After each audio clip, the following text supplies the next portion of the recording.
Hey admins, how we doing out there? Today I've got quite a bit of information to go over, so it's going to be a little long this time. I will try to get through it as quickly as possible, so let's get right to it. Um, First of all, I want to discuss the numbers as we're starting out for February. So the association, as of the beginning of February, was down 1,300 members, and of course, we always have that initial first of the month drop because everybody expired the end of January.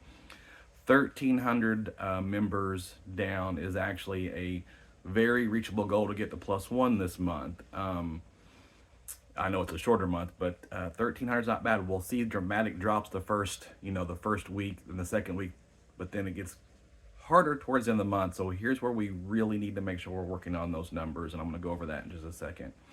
Um, Out of those 1,300, though, the South is down 900, and the North is only down 400. So their goal is much easier attained in the North than the South. So the South, you guys really have some work to do. I mean, twice as much, but it's still doable. 900 is not unfathomable when you divide that up between 34 lodges. Um, the way we normally do retention at Moose International, once a month I always take a lodge and I look at contacting members, expired members from that lodge. That always gives me a feel if something's wrong in the lodge, and or 9 times out of 10 it is simply a I've forgotten, thank you very much, and sometimes they need help just for doing their dues. So going forward, because right now the association as a whole being dead last in all of associations, we're doing things a little bit different, and we're contacting more expired members. Lodges should be doing this though. So I last month sent out 2,245 emails because that's how many emails I had out of expired members for the association. I only had emails for about a third, but still 2,200. That's a lot of people that I've contacted. And what I see coming back is a lot of issues that on the lodge level should have already been taken care of and should have been found if we're doing, each lodge is focusing on their 10 or 20 expired members instead of me trying to do a total of 6,000 but 2,000 with emails. I see quite a few emails that are saying, I'm expired, but I don't have my number. I tried to go online, couldn't renew. Yes, they can contact Lodge or go in the lodge, but if the lodge had sent an email out, they could be dealing with directly with that administrator, and the administrator can help them much easier than me. I can still find those numbers. I can get the information for them, but it's just much easier when you know the person and can help the person, and maybe them, say, hey, come in the lodge and we'll get you taken care of, or let me send you the link. Again, 9 times out of 10, when it seems like it's that they've lost their membership card or whatever, they don't have it on them, and they don't know their member ID number, and that's something that the administrator can give them really easily. The other thing I'm seeing is lots of the same emails from multiple expired people. So there's a few reasons why that could be happening. The sponsor might be putting the wrong email on that email line. They might be putting their name. I get lots of them that are saying, hey, my dues aren't expired. And then when we do some digging, we find out, well, the application was for somebody else, and I sent it to the email on the form. Either that was maybe the sponsor doing it incorrectly, or the applicant themselves, or just the administrator putting the wrong email in. I've seen where we've had a few, I should say, good members, preferred members who have sponsored lots of people, but then their email seems to pop up several times. We need to correct that. The other thing is I'm getting ones where it's I don't even know why this is coming to me, and we find out again it's the wrong information with that email. So lodges should really be making an effort to get an email list together and have members sign up for it, and make sure you have a current correct email. Go back in there and make sure we have the right information in there as well. When I am now doing these emails, and talking to people, I am going to be forwarding responses back to those lodges as well.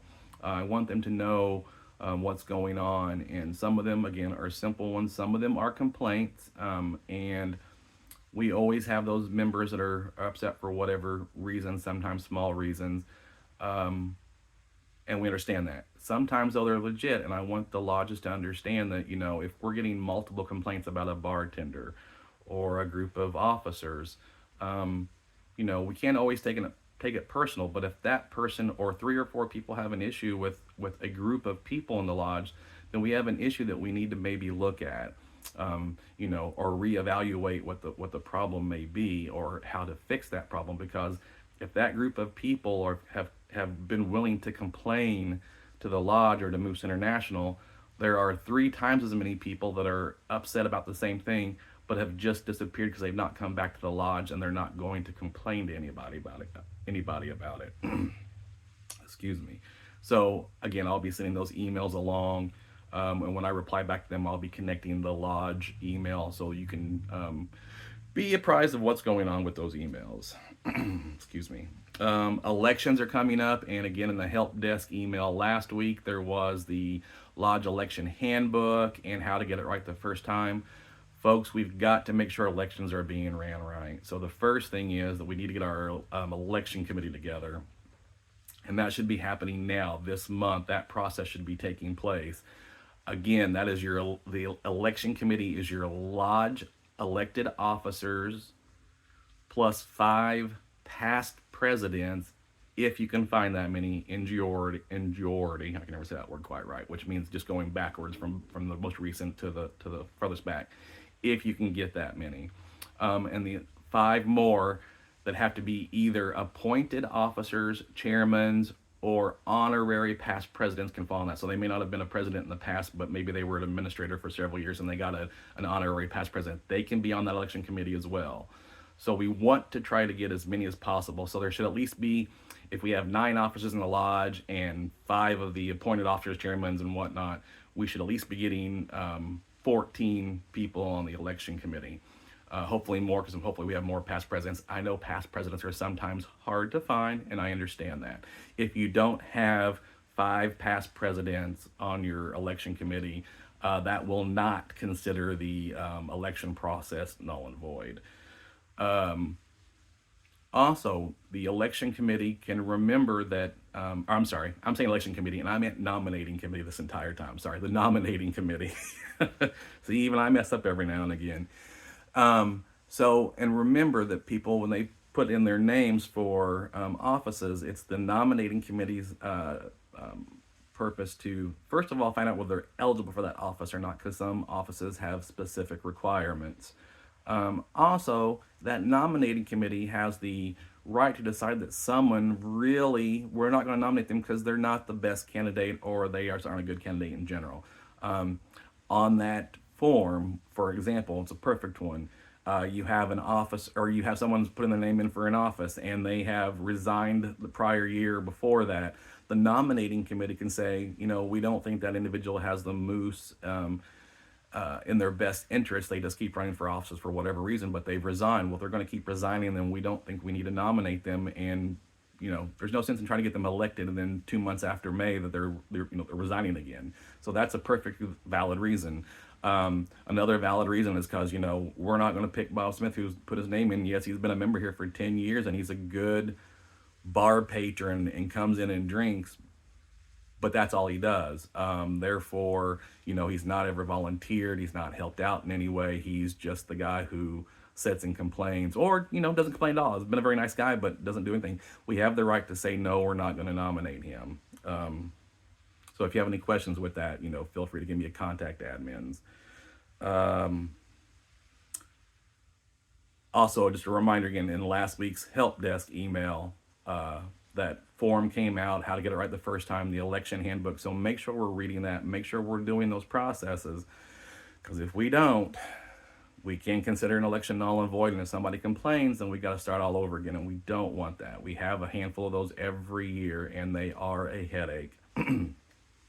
Also, speaking about emails, admins, it is your responsibility to make sure these communications get read at your meetings. I'm not talking about this video, but like the help desk emails. One comes out every week. Most lodges have meetings every 2 weeks. Those emails need to be communicated to the members or to the membership for multiple reasons. You know, members should know now that we're getting ready to start the process for elections. They need to know about Indiana mid-year convention or conference coming up. Those type of things. I'm not expecting you to read the entire email verbatim. Anyways, uh, especially if you're not the best reader. But I want you to sum it up. So if it's talking about Ross Chastain, just say, "Hey, we're sponsoring Ross Chastain again this year in the Moose NASCAR," and then move on. You don't have to explain. Don't have to read the whole spiel. If the the catalog sales is selling something for St. Patrick's Day, say, "Hey, they're selling some St. Patrick's Day stuff." Blah blah blah. Move on. You don't have to read the whole thing. But what is important are the important ones. Usually the first couple to come out. Sum them up though, or then read them if you have to, word for word. But generally, that gets very boring. Same thing when it comes to the territory manager FRSs that are the jobs available. If you've read them once, you don't have to keep reading them every meeting. But remind people there is a territory manager position open in Northern California. If anybody is looking for a new job, thinking about moving to California, or wants to be in management, talk to me. We'll talk. I'll give you the email. We'll talk about it later on.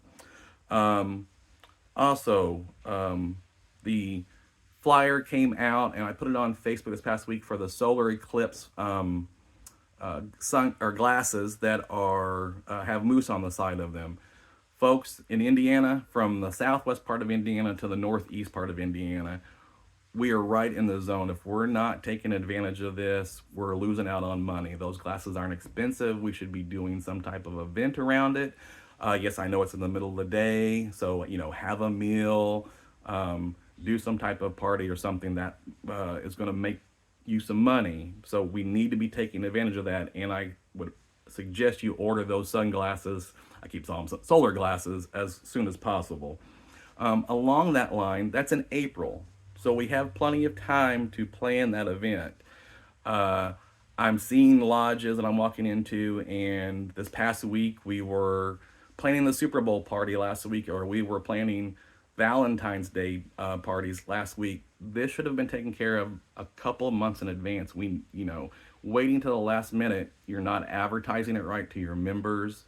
People don't know about it. We're throwing things together. We need to plan further in advance. I see some lodges not even having Super Bowl parties. I don't know why you wouldn't. You should. And same thing with Valentine's Day. I had a lodge say, "Well, it's on a Wednesday."